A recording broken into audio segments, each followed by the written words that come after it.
Hello students, welcome back. Today I have come with the second part of the video of the list of phrasal verbs. I am going to give you a list of 100 phrasal verbs which are very commonly used and are relevant for your examinations. This is the second part where I am going to discuss 25 more phrasal verbs, their meanings with examples. Well, let us begin without wasting any more time. Number 1, look after. Look after means take care, यानी कि किसी की देखभाल करना. For example, he was given the responsibility to look after his garden in his absence. यानी कि उसने उसको responsibility दिया था, जिम्मेदारी दिया था उसके garden के देखभाल करने के लिए उसके absence में. So look after means taking care. Number 2, put down. Put down means write. I hope ये एक्सप्लेन करने की ज़रूरत नहीं है. राइट मीन्स लिखना. For example, Shri decided to put down her thoughts in the form of a book. मतलब श्री ने decide किया कि वो अपनी जो सोच है उसको एक किताब के हिसाब से लिखेगी. So she will write it down. Number 3, do away with. Do away with means abolish. Abolish मतलब किसी चीज़ को ख़त्म करना, to finish off something. For example, it is difficult to do away with the superstitious beliefs in our society. यानी कि हमारे society में जो superstitious beliefs है, जो अंधविश्वास है, उसको दूर करना is very very difficult. So it is difficult to abolish it. It is difficult to do away with it.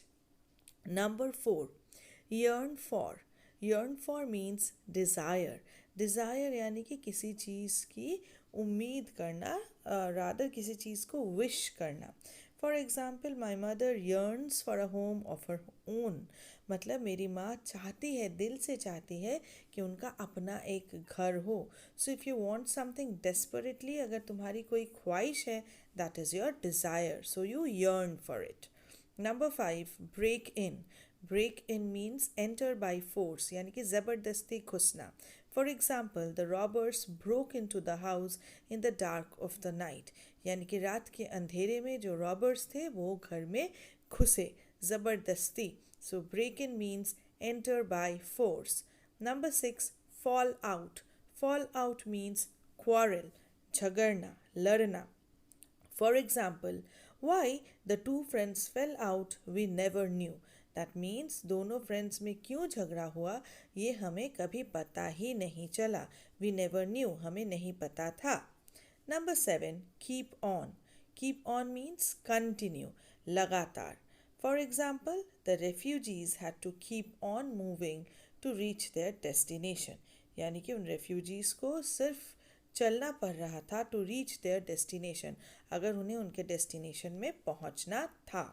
Well, there is a typo, the to is missing, please correct it. Number 8, bear with. Bear with means endure, सहन करना. Bearing with a rude behaviour was absolutely impossible. यानी कि उसके ख़राब behaviour को endure करना, उसके ख़राब बिहेवियर को सहन करना इम्पॉसिबल था. Number 9, lapse into.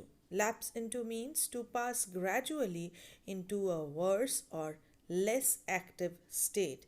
यानी कि धीरे धीरे खराब से खराब होते जाना, बदतर से बदतर होना. For example, the country lapsed into chaos. यानी कि वो कंट्री जो है वो धीरे धीरे chaos में डूब गई, मुश्किलों में डूब गई. And I feel a living example is the country of Afghanistan. Well, moving on to the next phrasal verb. Number 10, snatch at. Try to take hold of something, यानी कि ज़बरदस्ती किसी चीज़ को लेना. She snatched at the letter in his hand. यानी कि उसके हाथ के लेटर को उसने छीन लिया. Number 11, sniff at. Sniff at means to show a lack of interest in or respect for something. यानी कि किसी चीज़ में अगर इंटरेस्ट हम नहीं दिखाते हैं, अगर हम उसको रिस्पेक्ट नहीं करते हैं, तो I am sniffing at it. For example, at first she sniffed at her foreign ways. यानी कि शुरू में उसके जो तौर तरीके थे उसको वो पसंद नहीं करती थी. There was a lack of interest, there was no respect for it. Number 12, deliver on. Deliver on means to keep your word, यानी कि अपना promise रखना. To keep your promise. For example, they failed to deliver on the agreement. That means वो अपने agreement में जो कहा था उन्होंने उसको वो promise नहीं रख पाए, वो deliver नहीं कर पाए. So they failed to deliver on the agreement. Number 13, defer to. Defer to means to accept somebody's opinion out of respect. That means अगर हम किसी के opinion को, सुझाव को मानते हैं क्योंकि हम उन्हें respect करते हैं, तो I am deferring to that person. For example, I defer to your judgment in these matters. That is, I accept your judgment in these matters. मैं तुम्हारे judgment को इन matters में मानता हूँ. Why? Because I respect you. So, number 14, encroach on. It means cut into something, यानी कि दूसरे के जगह को ले लेना. For example, new housing is starting to encroach upon the surrounding fields, यानी कि जो नया घर बन रहा है, जो हाउसिंग बन रहा है, वो आसपास के फील्ड्स को अपने टेरिटरी में लेते जा रहा है. And encroach on and encroach upon are almost the same in meaning. Okay, next, number 15, endow with, meaning to give a particular quality or responsibility to somebody.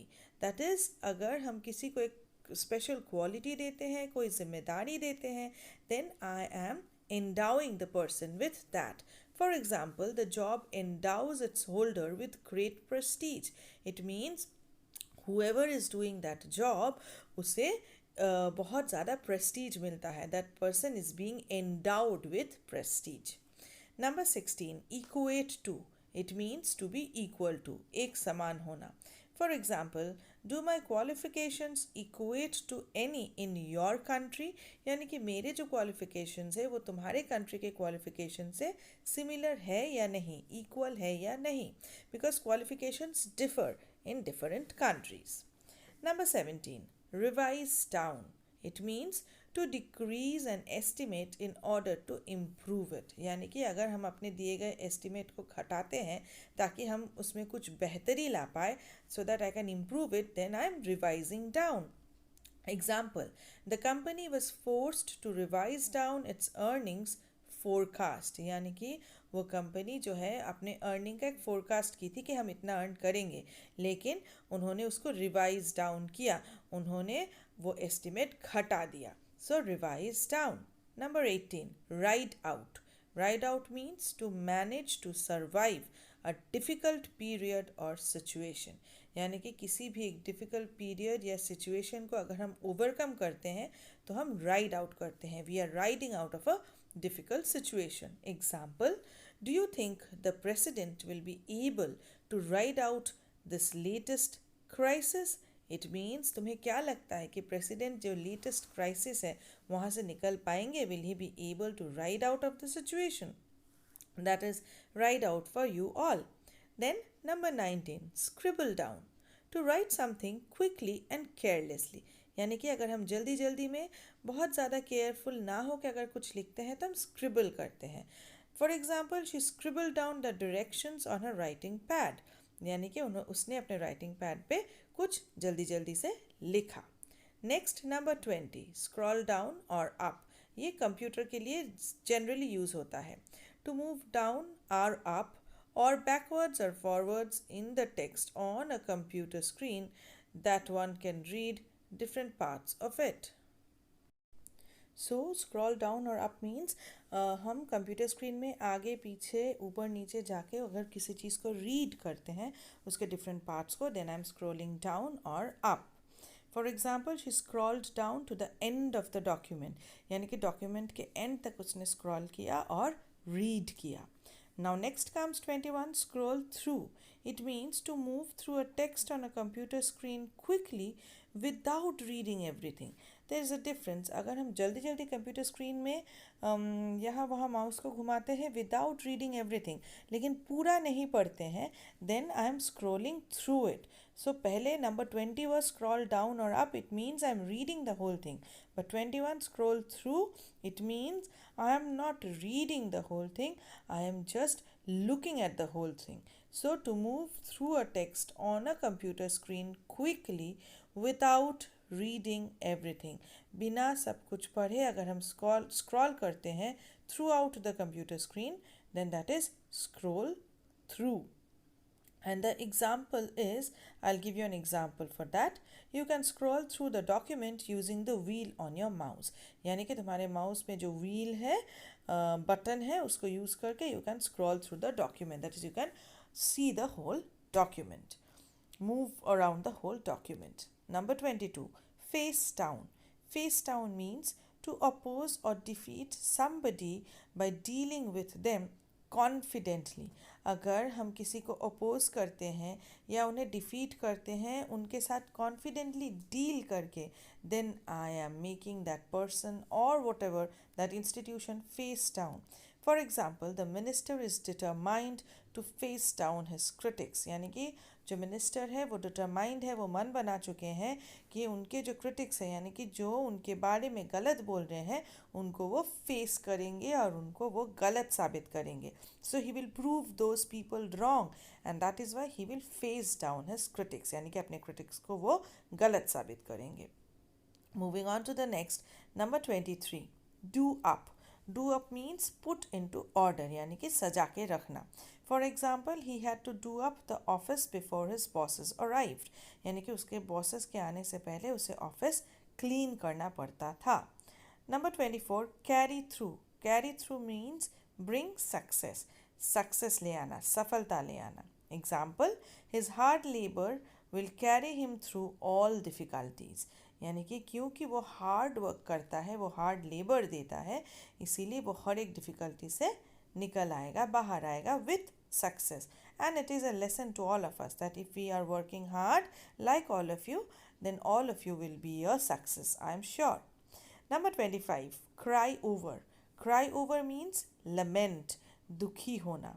For example, it is no use crying over spilt milk. That is, जो milk गिर चुका है उसके बारे में रो के कोई फ़ायदा नहीं है. That is, if the time is gone, it is not going to come back. अगर हम कुछ गलती कर चुके हैं तो हम उसको सुधार सकते हैं, लेकिन उसके बारे में रो के कुछ नहीं कर सकते. तो that is how we think we should lead our lives too.